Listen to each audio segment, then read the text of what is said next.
से है बगावत, जो हक बात कह दे उसे अदावत, जो हक बात कह दे उसे अदावत।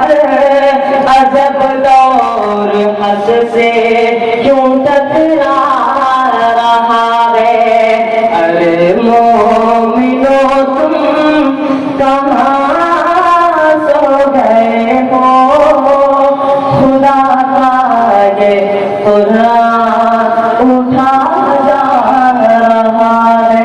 अस्सलाम वालेकुम। न दौलत न शाही रहेगी, न दुनिया न दौलत न शाही रहेगी, कि इंसाफ का से नफरत शरीयत के कानून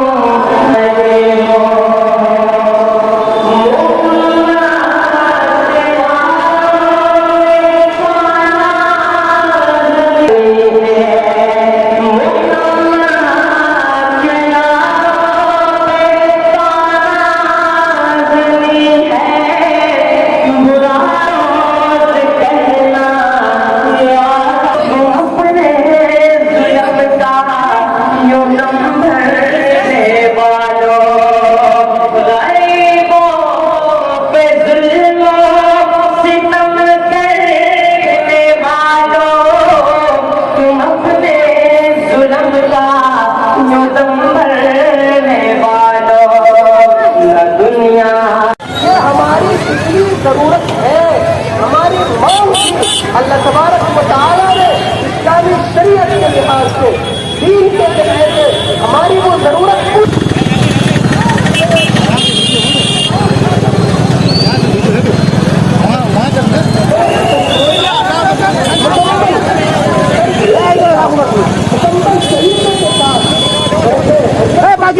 बाजो हम लोग किसी समझते दूसरी बात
दुनिया को हम समझा